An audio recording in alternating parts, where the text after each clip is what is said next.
Hi guys. இந்த வீடியோவில் வந்து நம்ம கர்நாடகா பேங்க்குடைய ஃபண்டமெண்டல் அனாலிசிஸ் பற்றி நான் உங்களுக்கு ஒரு சில விஷயங்கள் நான் சொல்கிறேன். ஸோ ஃபர்ஸ்ட் ஆஃப் ஆல் வந்து பார்த்திங்கன்னா இது ஒரு பொட்டன்ஷியல் வேல்யூ இன்வெஸ்டிங் ஸ்டாக்காக வந்து இருக்குங்கிறது என்னுடைய பர்சனல் ஒப்பீனியன். இந்த வீடியோ வந்து கம்ப்ளீட்டாக எஜுகேஷனல் பர்பஸ் தான். நான் வந்து செபி ரெஜிஸ்டர்ட் அட்வைசர் கிடையாது. என்னுடைய எக்ஸ்பீரியன்ஸ், என்னுடைய 13 வருஷம் ஸ்டாக் மார்க்கெட் எக்ஸ்பீரியன்ஸை வச்சு நான் எனக்கு தெரிஞ்ச நாலேஜை வந்து நான் உங்களுக்கு ஷேர் பண்ணுறேன். அது மூலமாக உங்களுக்கு வந்து ஒரு இன்சைட் கிடைக்கும். அது மூலமாக நீங்கள் வந்து ஒரு டிசிஷன் மேக்கிங் பண்ணும்போது ஸ்டாக் மார்க்கெட்டில் உங்களுக்கு ஒரு பெட்டரான பர்ஃபார்மன்ஸ் கிடைக்கும்னு நான் நினைக்கிறேன். ஸோ இப்போது இந்த கர்நாடகா பேங்க்குடைய ஃபண்டமெண்டல் அனாலிசிஸை வந்து நம்ம பேசிக்காக பர்ஃபார்ம் பண்ணுவோம். இப்போது கர்நாடகா பேங்க் அப்படிங்கிறது வந்து ஒரு இப்போ பேசிக்காக என்ன பேங்க் அப்படிங்கிறது நார்மலாக எல்லாத்துக்குமே தெரிஞ்ச விஷயம். அதை பற்றி நான் வந்து டீட்டெயிலாக சொல்ல வேண்டியதில்லை. இது வந்து ஒரு ஒரு ஸ்மால் லெவல் ஒரு பேங்க் தான். இது ஒரு பெரிய பேங்க் கிடையாது. ஸோ இந்த பேங்கிங் ஆப்ரேஷன் அப்படிங்கிறதுனாலே முக்கியமான ஒரே விஷயம் வந்து பேங்க் எப்போவுமே கடன் வாங்கி கடன் கொடுக்குற வேலையை பண்ணுறாங்க. அதாவது வந்து 2 வகையாக கடன் வாங்குவாங்க. ஒன்று வந்து ஆர்பிஐ இருந்து கடன் வாங்குவாங்க.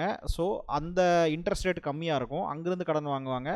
மற்ற சோர்ஸிலிருந்து கடன் வாங்குவாங்க, அதில் வந்து இன்ட்ரெஸ்ட் ரேட் கம்மியாக வாங்குவாங்க. அதில் வாங்கிட்டு அதுக்கப்புறமா வந்து பார்த்திங்கன்னா கஸ்டமருக்கு லோன் ப்ராடக்ட்ஸ் கொடுப்பாங்க. லோன் வந்து கொடுப்பாங்க, ஹோம் லோனு, வீக்கிள் லோனு, இல்லை பர்சனல் லோனு, இந்த மாதிரியான லோன் ப்ராடக்ட்ஸ் கொடுப்பாங்க. அதிகமான, அதாவது இவங்க எவ்வளோ இன்ட்ரெஸ்ட் வாங்குறாங்களோ அதை விட அதிகமான இன்ட்ரெஸ்ட் கொடுப்பாங்க. ஸோ கடன் வாங்கி கடன் கொடுக்குற பிஸ்னஸ். அதனால் முதல் விஷயம் banking and NBFC financial sector analyse பண்ணும்போது, ஃபண்டமெண்டல் அனலைஸ் பண்ணும்போது மொதல் விஷயம் நீங்கள் என்ன பண்ணணும் அப்படின்னா, ஃபினான்ஷியல் செக்டர்னே கடன் ஜாஸ்தியாக தான் இருக்கும். அதனால் டெப்ட் ஈக்விட்டி ரேஷியோலாம் நீங்கள் வந்து இதில் வந்து பார்க்கக்கூடாது, 8 இருக்கும். ஏன்னா இது வந்து கடன் வாங்கி கடன் கொடுக்குற பிஸ்னஸ். அதனால் நீங்கள் பேலன்ஸ் ஷீட்டில் போனீங்க அப்படின்னா ஃபஸ்ட்டு விஷயம், ஏன்னா இது பிகினர்ஸ் வந்து கன்ஃபியூஸ் ஆயிடுவாங்க, அதுக்காக நான் சொல்கிறேன். பாரோவிங் பார்த்தீங்கன்னா 4400 கோடி இருக்கும் உங்களுக்கு. அதுக்கப்புறம் பார்த்தீங்கன்னா இன்க்ரீஸ் ஆகிருக்கும் பாரோவிங், சரிங்களா? இப்போது இதெல்லாம் வந்து பார்த்தீங்கன்னா ஜாஸ்தியாக தான் இருக்கும். நீங்கள் டெப்ட் ஈக்விட்டி ரேஷியோ வந்து நார்மல் பிஸ்னஸ்க்கு 8 எல்லாம் இருந்தது அப்படின்னு கேட்டிங்கன்னா அந்த பிஸ்னஸை கண்ணை மூடிட்டு செல் பண்ணிடலாம். அது எவ்வளோ பெரிய பிஸ்னஸாக இருந்தாலும் சரி, இல்லை எவ்வளோ பெரிய ட்ரஸ்டபுளான பர்சன் வந்து அந்த கம்பெனி நடத்தினாலும் சரி, டெப்ட் ஈக்விட்டி ரேஷியோவில் 8.63 எல்லாம் வரவே வராது மற்ற இண்டஸ்ட்ரியை கம்பேர் பண்ணும்போது. ஆனால் பேங்கிங் செக்டர் கடன் வாங்கி கடன் கொடுக்குறதுங்கிறனால கடன் அவங்களுக்கும் ஜாஸ்தியாக தான் இருக்கும். ஸோ இதான் பேசிக் புரிஞ்சுக்க வேண்டிய விஷயம். ரெண்டாவது விஷயம் என்னென்னு கேட்டிங்கன்னா, இந்த பேங்கிங் செக்டாரில் இருக்கக்கூடிய ரிஸ்க் என்ன அப்படின்னு பார்த்தீங்கன்னா, ஒரு இம்பார்ட்டண்ட்டான ரிஸ்க் வந்து என்பிஏ, அதாவது நான் பர்ஃபார்மிங் அசட். லோன் வாங்கிட்டு கொடுக்காம போகிறாங்க இல்லையா, அது கொடுக்காமல் இருக்கக்கூடியதான் நான் பர்ஃபார்மிங் அசட், என்பிஏ அப்படின்னு சொல்லுவோம். இதுதான் வந்து ரொம்ப ரொம்ப கிரிட்டிக்கலான ரிஸ்க் ஃபேக்டர் பேங்கிங்கில். இதை எந்த பேங்க் வந்து க்ரோத்து வந்து அடுத்து 1000 கோடி பண்ணாங்களா 2000 கோடி பண்ணாங்களா அப்படிங்கிறத விட, இந்த க்ரோத்தை விடவுமே இவங்க முக்கியமாக பார்க்க வேண்டிய விஷயம், இன்வெஸ்டராக முக்கியமான பார்க்க வேண்டிய விஷயம் வந்து பார்த்திங்கன்னா, இந்த என்பிஏ வந்து எந்த அளவுக்கு ஸ்டேபிளாக இருக்குது, என்பிஏ வந்து எவ்வளோ கம்மி பண்ணுறாங்க அப்படிங்கிறதா வந்து இந்த பேங்க்குடைய ஸ்டெபிலிட்டி அண்ட் ப்ராஃபிட்டபிலிட்டிக்கு ஒரு முக்கியமான ஃபேக்டர். அப்போது நீங்கள் ப்ராஃபிட் லாஸ் ஸ்டேட்மெண்ட்டுக்கு போனீங்கன்னா, குவார்ட்டர்லி ரிசல்ட்டில் போனீங்கன்னா நெட் என்பிஏ பாருங்கள், குவார்ட்டர் டு குவார்ட்டர் தான் கம்பேர் பண்ணணும். அதாவது ஜூன் மாதம் 2025 இந்த ஜூன் மாதம் 2026 தான் நீங்கள் கம்பேர் பண்ணணும். இந்த குவார்ட்டர்லி தான் கம்பேர் பண்ணணும். என்ன பண்ணக்கூடாது அப்படின்னா, ஜூன் 2026 போய் மார்ச் 2026 கம்பேர் பண்ணக்கூடாது, சரிங்களா? ஏன்னா year on year cyclical process அப்படிங்கிறதுனால நீங்கள் ஜூன் டு ஜூன் தான் கம்பேர் பண்ணணும், மார்ச் டு மார்ச் தான் கம்பேர் பண்ணணும். இதுதான் வந்து குவார்ட்டர்லி ரிசல்ட் அப்படின்னு சொல்லுவோம், சரிங்களா? இப்போ ஜூன் குவார்ட்டர்லி ரிசல்ட்டில் பார்த்தீங்க அப்படின்னா 419 கோடி வந்து இந்த கம்பெனி வந்து நெட் ப்ராஃபிட் பண்ணியிருக்கு. போன ஜூனில் வந்து பார்த்திங்கன்னா 292 கோடி பண்ணியிருக்கு. அப்படியே ஆல்மோஸ்ட் டபுள் ஆகிருக்குது. ஏர்னிங் பர் ஷேர் வந்து பார்த்திங்கன்னா 7.74லேருந்து 11 ரூபா ஜம்ப் ஆகிருக்குது. இதுவுமே வந்து இது ஒன்றும் இல்லைங்க. ஏர்னிங் பர் ஷேர் அப்படிங்கிறது வந்து என்னென்னா, நெட் ப்ராஃபிட்டை டோட்டல் நம்பர் ஆஃப் ஷேர்ஸால் டிவைட் பண்ணணும். ஏன்னா நம்ம ஒரு ஷேருங்கிற ப்ரைஸுக்கு தானே பார்க்குறோம். இன்றைக்கி வந்து கர்நாடகா பேங்க் வந்து 311 ரூபா ஒரு ஷேருக்கு விற்றுட்டுருக்கு, ஒரு ஷேருடைய ப்ரைஸு. அப்போது நீங்கள் 311 ரூபான்னா ஒரு ஷேருக்கு எவ்வளோ ரூபா சம்பாதிக்குதுன்னு நம்ம பார்ப்போம், மொத்த கம்பெனி எவ்வளோன்னு நம்ம பார்க்க மாட்டோம். அப்போ ஒரு ஷேருக்கு நீங்கள் கன்வெர்ட் பண்ணணும்னா டோட்டல் நம்பர் ஆஃப் ஷேர்ஸால் டிவைட் பண்ணிங்கன்னா அதில் வரக்கூடிய அந்த ஆன்சர் தான் வந்து ஏர்னிங் பர் ஷேர் அப்படின்னு சொல்கிறது. அதை நீங்கள் டிவைட் பண்ண வேண்டியதில் இதுலேயே இருக்குது, சரிங்களா? இப்போ வந்து கிராஸ் என்பிஏ, நெட் என்பிஏ இருக்குது. கிராஸ் என்பிஏங்கிறது வந்து நமக்கு பார்க்க வேண்டியதில்லை. இது வந்து நெட் என்பிஏ நம்ம டோட்டலாக பார்த்தா போதும். நெட் என்பிஏ வந்து பார்த்திங்கன்னா 1.444%, சரிங்களா? 1.444%. அதாவது 100 பேர் லோன் வாங்குறாங்க அப்படின்னா, 100 பேர் லோன் போயிட்டுருக்கு அப்படின்னா அதில் வந்து 1.44% ஆஃப் லோன் வந்து என்பிஏல இருக்குது, சரிங்களா? அதாவது நான் பர்ஃபார்மிங் அசட் கொடுக்காம வராமல் இருக்குது. இது வந்து நிறையா என்ன சொல்கிறது ரூல்ஸ் வச்சுருப்பாங்க. இது நான் பர்ஃபார்மிங் அசெட்டாக டிஃபைன் பண்ணுறதுக்கு என்னென்ன ரூல்ஸ் அப்படிங்கிறது வச்சுருப்பாங்க. அதை பொறுத்து தான் இதை சொல்கிறாங்க. ஸோ நம்ம சிம்பிளாக புரிஞ்சுக்க வேண்டியது என்னென்னா, என்பிஏன்னா கொடுத்த பணம் திருப்பி வரலை அப்படிங்கிறது தான் என்பிஏ. இப்போது அதுக்கடுத்து பார்த்தீங்கன்னா இந்த குவார்ட்டரில் 0.87% அப்படியே அந்த என்பிஏ குறைச்சிருக்காங்க. அதாவது அந்த பணத்தை வசூலும் பண்ணியிருக்காங்க. அதே மாதிரி ப்ரீவியஸாக இந்த மாதிரி அண்டர் பர்ஃபார்ம் பண்ணாமல் இருக்கிற அளவுக்கு வெரிஃபை பண்ணி லோன் கொடுத்துருப்பாங்க. இல்லைனா ரிஸ்க் மேனேஜ்மெண்ட் ஃபேக்டர்ஸ் எல்லாம் நிறைய பண்ணியிருப்பாங்க.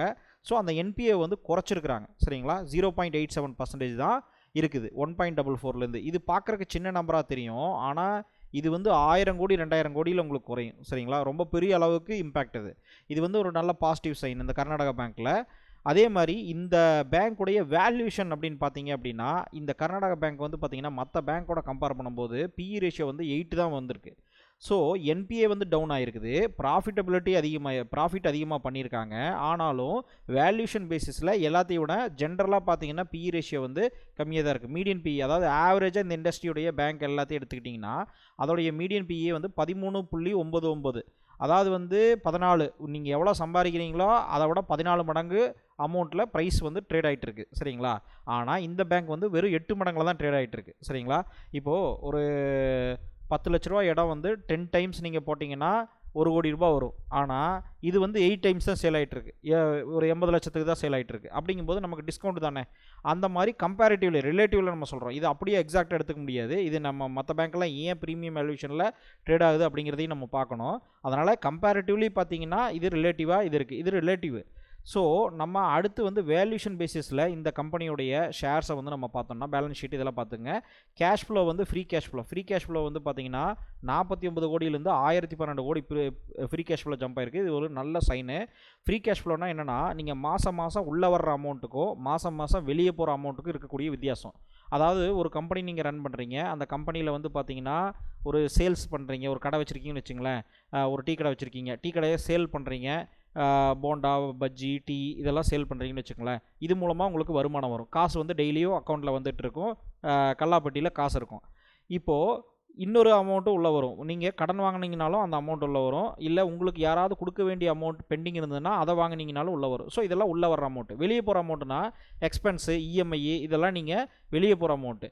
இப்போது ஒரு 100 ரூபா உள்ளே வருது. ஆனால் அந்த 120 ரூபா நீங்கள் வெளியே கொடுக்க வேண்டியது இருக்குது அந்த மாதம். அப்படின்னா உங்களுக்கு -20 ரூபா தான் கேஷ் ஃப்ளோ. அதாவது வந்து நீங்கள் எக்ஸ்ட்ரா கேஷை நீங்கள் எங்கேயாவது வாங்கி தான் கொடுக்கணும். உங்கள்கிட்ட கேஷ் இல்லை. இது வந்து ப்ராஃபிட் லாஸ் கிடையாது. இது வந்து கேஷ் ஃப்ளோவுடைய பேசிக் மீனிங். அப்போது நீங்கள் வந்து 100 ரூபா உள்ளே வருது உங்கள் கடையில் அப்படின்னா, நீங்கள் கொடுக்க வேண்டிய அமௌண்ட் அந்த மாத கடைசியில் 120 ரூபா டோட்டலாக எல்லா செலவும் சேர்த்து கொடுத்துருக்கீங்கன்னா 20 ரூபா எங்கேயாவது வாங்கி தான் கொடுக்கணும். ரைட்டா? ஏன்னா கேஷ் ஃப்ளோவே இருக்காது, உங்கள் கல்லாப்பட்டியில் காசு இருக்காது. ஆனால் 100 ரூபா உங்களுக்கு உள்ளே வருது. ஆனால் ஒரு 30 ரூபா தான் வெளியே போகுது அப்படின்னா 70 ரூபா அந்த கேஷ் வந்து அது உங்களோட கேஷாக இருக்காது எல்லாமே. ஆனால் அந்த 70 ரூபா உங்கள்கிட்ட கேஷ் இருந்துகிட்டே இருக்கும். அப்போது நீங்கள் அந்த பிஸ்னஸில் அடுத்தடுத்து இம்ப்ரூவ் பண்ணுறதுக்கும் ரன் பண்ணுறதுக்கும் கேஷ் இருந்துகிட்டே இருக்கும். இதையே நீங்கள் 1000 கோடின்னு கணக்கு போட்டுக்குங்க. இந்த 1000 கோடி இந்த ஃப்ரீ கேஷ் ஃப்ளோவில் இருக்குது. இதுதான் வந்து ரொம்ப ரொம்ப இம்பார்ட்டண்டான விஷயம். ஏன்னா இந்த பேங்க் வந்து லாஸில் இருந்தால் கூட இந்த ஃப்ரீ கேஷ் ஃப்ளோ வந்து இவ்வளோ அளவுக்கு இருக்குது அப்படின்னா இன்னும் அவங்களால நிறைய அட்வர்டைஸ்மெண்ட்டு, பிஸ்னஸ் க்ரோத்துக்கு உண்டான நிறைய விஷயங்கள் பண்ண முடியும். இதுதான் வந்து ஒரு முக்கியமான விஷயம். இப்போ பார்த்தீங்கன்னா இதெல்லாம் பேங்க்குடைய ரிஸ்க் ஃபேக்டரை அனலைஸ் பண்ணியிருக்கோம். இப்போ அடுத்து வந்து பார்த்தீங்கன்னா இந்த பேங்க் வந்து அண்டர் வேல்யூடாக இருக்கா, ஓவர் வேல்யூடாக இருக்கான்னு நம்ம வேல்யூஷனில் பார்க்கும்போது நம்ம investors.tamil.com அப்படிங்கிற என்னுடைய வெப்சைட்டில் போனீங்க அப்படின்னா இதில் ஹோம் செக்ஷன் இருக்கும். ஹோம் செக்ஷனில் ஸ்டாக் வேல்யூஷன் சொல்லி ஒரு ஆப் பில்டு பண்ணியிருக்கேன். இந்த ஆப் வந்து டைரெக்டாக உங்களுக்கு கால்குலேட் பண்ணுறதுக்காக ஈஸியாக பில்டு பண்ணியிருக்கேன். இது வந்து ஃப்ரீ ஆப் கிடையாது, சப்ஸ்கிரிப்ஷன் ஆப் தான். இப்போது இது ஆல்ரெடி நிறைய ஸ்டூடெண்ட்ஸ் வந்து இந்த பிளாட்ஃபார்மில் இருக்காங்க. அவங்க பார்த்தீங்க அப்படின்னா ஃபஸ்ட்டு இந்த ஆப்பை யூஸ் பண்ணுறதுக்கு முன்னாடி இந்த ஆப்புக்கு பின்னாடி இருக்கிற லாஜிக் என்ன ஃபார்முலா நான் யூஸ் பண்ணியிருக்கேன், அது ஏன் அப்படி ஒர்க் ஆகுதுங்கிற கம்ப்ளீட் வேல்யூஷன் கோர்ஸும் இதே பிளாட்ஃபார்ம்லேயே கொடுத்துருக்கேன். இந்த கோர்ஸும் இந்த ஆப்ஸ் எல்லாமே நீங்கள் வந்து ஒரே சப்ஸ்கிரிப்ஷன் தான், ஒரே இதில் யூஸ் பண்ணிக்கலாம். இந்த வெப்சைட்டுடைய லிங்க்கை வந்து உங்களுடைய டிஸ்கிரிப்ஷன்லேயும் கமெண்ட் செக்ஷன்லேயும் கொடுக்குறேன், செக் பண்ணிக்கோங்க. இந்த வெப்சைட்டில் எல்லா கோர்ஸும் ஃபண்டமெண்டலாக ஈக்விட்டி வேல்யூஷனை எப்படி பண்ணணுங்கிறத கம்ப்ளீட்டாக கொடுத்துருக்கேன். இதில் வந்து எக்ஸல் ஷீட்டு உங்களுக்கு அந்த ஆப்பை யூஸ் பண்ணலைனாலும் எக்ஸல் ஷீட்டை யூஸ் பண்ணி கூகுள் ஷீட்டை யூஸ் பண்ணி எப்படி அதை பண்ணுறது அப்படிங்கிற அந்த வேல்யூஷன் எல்லாமே கொடுத்துருக்கேன். அது பின்னாடி இருக்கிற லாஜிக் எக்ஸ்ப்ளனேஷன் எல்லாமே கொடுத்துருக்கேன். இப்போ நம்ம வந்து பர்ஃபார்ம் பண்ணுவோம் எப்படி ஒர்க் ஆகுது அப்படின்னு சொல்லிட்டு. இது வந்து ஒரு எஜுகேஷனல் பர்பஸ் தான். இதனால் நீங்கள் வந்து இது வந்து வாங்குங்க, விற்றுருங்க அப்படின்னு சொல்லி ஒரு இதை நான் சொல்லலை, சரிங்களா, சஜஷன் அதெல்லாம் சொல்லலை. என்னுடைய ஒப்பீனியன் அண்ட் பர்ஃபார்மன்ஸை நான் வந்து உங்களுக்கு சொல்கிறேன். இப்போது இந்த ஸ்டாக் வந்து பார்த்திங்கன்னா 311 ரூபா கரண்ட் ப்ரைஸ் இருக்குது. இது வந்து லாஸ்ட்டாக ஏர்னிங் பர் ஷேர் வந்து பார்த்திங்கன்னா இயர்லி 38 ரூபா, லாஸ்ட் 12 மந்த் ட்ரெயிலிங் டேட்டா 38 ரூபா, ஒரு ஷேருக்கு 38 ரூபா சம்பாரிச்சிருக்குது. இது வந்து 20% ஆனுவல் க்ரோத் ரேட்டு நம்ம போட்டோம்னா அடுத்த ஒரு வருஷம் 20% வந்து காம்பவுண்ட் ஆகுதுன்னு வச்சுங்களேன் ப்ராஃபிட்டு. அப்போது டெர்மினல் பிஇ, இந்த டெர்மினல் பிஇன்னா என்னங்கிறத நான் வந்து இந்த வீடியோவில் எக்ஸ்பிளைன் பண்ணேன்னா ரொம்ப பெருசாக போயிடும். நான் நிறைய வீடியோஸ் நம்மளுடைய சேனலில் போட்டிருக்கேன், செக் பண்ணி பாருங்கள். டெக்னிக்கல் அனலைசஸ், ஆப்ஷன்ஸ் ட்ரேடிங்லேருந்து எல்லாமே போட்டிருக்கேன். இப்போ அதுக்கடுத்து பார்த்தீங்கன்னா டிஸ்கவுண்ட் ரேட்னா எனக்கு 15% மினிமம் ரிட்டர்ன் கிடைக்கணும்ல, அந்த இதை நான் இதில் போட்டிருக்கேன். இதுக்கு பின்னாடிக்கிற ஒட்டுமொத்த லாஜிக்கும் அந்த வேல்யூஷன் கம்ப்ளீட் கோர்ஸும் இதே பிளாட்ஃபார்ம்லேயே கொடுத்துருக்கேன். கோர்சஸ் செக்ஷனில் போனீங்கனாலே உங்களுக்கு அந்த கோர்ஸ் இருக்கும். அதை செக் பண்ணிவிட்டு அதுக்கப்புறம் வந்து இந்த ஆப்பை யூஸ் பண்ணிக்கோங்க. இப்போ பார்த்தீங்கன்னா இது எல்லாமே நம்ம கொடுத்துருக்கோம், சரிங்களா. இதை கால்குலேட் கொடுத்தேன் அப்படின்னா எனக்கு வந்து என்ன சொல்லுதுன்னா இன்ட்ரின்சிக் வேல்யூ இன்றைக்கி டேட்டுக்கு அந்த கம்பெனி வந்து பார்த்திங்கன்னா 561 ரூபா வரைக்கும் ட்ரேட் ஆகலாம். ஆனால் 311 ரூபாய்க்கு தான் ட்ரேட் ஆகிட்டு இருக்குது. அப்போ 80% டிஸ்கவுண்ட் கிடைக்குது. நமக்கு வந்து ஒரு 40-50% டிஸ்கவுண்ட் இருந்தாலே மார்ஜின் ஆஃப் சேஃப்டி அப்படின்னு நம்ம சொல்லுவோம். அந்த மார்ஜின் ஆஃப் சேஃப்டி ஐயா இருக்கும், சரிங்களா. ஏன்னா 560 ரூபாய்க்கு விற்க வேண்டிய பொருளை 311 ரூபாய்க்கு கொடுத்துட்ருக்காங்க அப்படிங்கிறது தான். ஏன்னா அதோடைய அடுத்த வருஷம் ப்ராஃபிட்டு மினிமம் லெவலில் இப்போ நம்ம போட்ட 20% இருந்தால் கூட அது ஈஸியாக என்ன ஆகிடும், இந்த வேல்யூஷனுக்கு ஈஸியாக ஜஸ்டிஃபையபிள். ஆனால் அது அதை விட கம்மியாக ட்ரேட் ஆகிட்டுங்கிறதா அண்டர் வேல்யூட் அப்படின்னு நம்ம சொல்கிறோம். இது வந்து 3 வருஷத்துக்கு உண்டான வேல்யூஷன் இந்த ஃபஸ்ட்டு பாக்ஸில் இருக்கிறது. இது 5 வருஷத்துக்கு உண்டான வேல்யூஷன். எப்பவுமே வருஷம் அதிகமாக போக போக உங்களுடைய வேல்யூஷன் ஃபேக்டர் ஜாஸ்தியாக வர்ற மாதிரி இருக்கும். ஆனால் அதை பார்த்து நீங்கள் இன்வெஸ்ட் பண்ணக்கூடாது. ஏன்னா அடுத்த 3 வருஷத்துக்கே நமக்கு என்ன நடக்கும்னு நம்ம சொல்ல முடியாது. நம்ம சொல்கிறது பாஸ்ட் டேட்டா, ப்ரெசன்ட் டேட்டா, ஃபியூச்சருடைய ஃபோர்காஸ்டிங் பண்ணி நம்ம வந்து கொடுக்குறோம். இதில் ரிஸ்க் இருக்குது. ஆனால் அந்த ரிஸ்க்கை வந்து ஒரு 3 வருஷத்துக்கு நம்மளால் ஓரளவுக்கு ஜட்ஜ் பண்ண முடியும். அடுத்த 5 வருஷம் 10 வருஷம் ஜட்ஜ் பண்ணும்போது 10 வருஷம் வந்து இதே பேங்க் இருக்குமா, இந்த பேங்க் என்னென்னலாம் ப்ராப்ளம் வரும், இன்னும் புதுசாக வந்து வேறு பேங்க்ஸ், அதாவது மற்ற பேங்க்ஸ் இருக்கக்கூடிய பேங்க்ஸ் வந்து எந்த அளவுக்கு டெவலப் ஆவாங்க, இதோடைய பிஸ்னஸ் சைக்கிள் என்ன அப்படிங்கிறதெல்லாம் நிறைய ஃபேக்டர்ஸ் இருக்குது. இதோடைய மேனேஜ்மெண்ட் சேஞ்ச் ஆவாங்களா அப்படிங்கிற ஃபேக்டர்ஸ் இருக்குது. அதனால் இன்னையிலேருந்து ஒரு மாதத்துக்கு நீங்கள் ஒரு பிளான் போடலாம், ஓரளவுக்கு கணிச்சிடலாம். அதுவுமே அன்சர்டனிட்டி இருக்குதுன்னு வச்சுக்கோங்க. உங்களுடைய பிஸ்னஸோ உங்களுடைய வேலையோ கூட நீங்கள் கணிக்க முடியும். ஆனால் அதிகமான வருஷம் போக போக அந்த ஃபோர்காஸ்டிங் வந்து மிஸ்டேக் வரதுக்கு வாய்ப்பு இருக்குது. அதனால தான் நம்ம 3 இயர் வேல்யூஷனுக்கு போடுறோம். இருந்தாலும் நம்ம அந்த வேல்யூஷனை கால்குலேட் பண்ணி காமிக்கணுங்கிறதுனால அது 5 இயர்ஸுக்கும் 10 இயர்ஸ்க்கு போடுறோம். ஆனால் மோஸ்ட்லி பார்த்தீங்கன்னா 3 இயர்ஸ் வேல்யூஷனுக்கு தான் நான் வந்து அக்செப்டலாக பண்ணுவேன். இதெல்லாம் நான் கணக்கில் எடுத்துக்க மாட்டேன். 3 இயர்ஸில் எனக்கு மார்ஜின் ஆஃப் சேஃப்டி இருக்கணும். அப்படி பார்த்தோம்னா இந்த ஸ்டாக் வந்து அண்டர் வேல்யூடு தான். இது வந்து ஆக்சுவலாக 200 ரூபா இந்த ஸ்டாக்கில் இருக்கும்போதே நான் வந்து இந்த வேல்யூஷன்லாம் பர்ஃபார்ம் பண்ணேன். இப்போ 200 ரூபா இருக்கும்போது எப்போ 200 ரூபா இருந்தது இந்த ஸ்டாக்கு, இப்போ பார்த்தீங்கன்னா கொஞ்சம் நாளைக்கு முன்னாடி இருந்தது. இப்போ 200 ரூபா வந்து பார்த்தீங்கன்னா ஜனவரிலேயே இருந்து இந்த லெவல்லே இந்த டைம்லேயே இருந்தது. அப்போ வேல்யூஷன் பண்ணும்போதே வந்து பார்த்தீங்கன்னா இந்த ஸ்டாக் அண்டர் வேல்யூடாக தான் இருந்தது. நான் வந்து பை பண்ணியிருந்தேன். ஸோ இப்போ வந்து நிறைய வீடியோஸ் நான் போட்டிருக்கும்போது இந்த வீடியோஸ் சடனாக ஞாபகம் வந்ததுனால நான் இதை உங்களுக்கு சொல்கிறேன். ஏன்னா இனிமேல் வந்து இது பொட்டன்ஷியல் இருக்குது. நீங்கள் உங்களுடைய ஓன் பர்ஃபார்மன்ஸை அனலைஸ் பண்ணுங்கள்.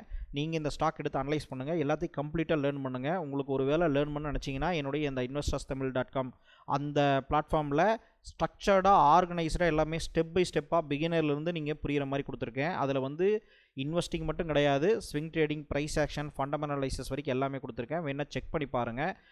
டிஸ்கிரிப்ஷன் கமெண்ட் செக்ஷனில் லிங்க் கொடுத்துருக்கேன். உங்களுடைய ஓன் ரிஸ்க்கு, உங்களுடைய ஓன் மணி அப்படிங்கும்போது உங்களுடைய ஓன் ரெஸ்பான்சிபிலிட்டி எடுத்து பண்ணுங்கள். இன்னொருத்தர் சொல்கிறத மட்டுமே அப்படியே பிளைண்டாக ஃபாலோ பண்ணி நீங்கள் பண்ணாதீங்க. நீங்கள் லேர்ன் பண்ணி பண்ணுங்கள். உங்களுடைய ஓன் ரிஸ்க்கை ப்ராப்பராக பார்த்து கரெக்டாக வந்து எடுங்க.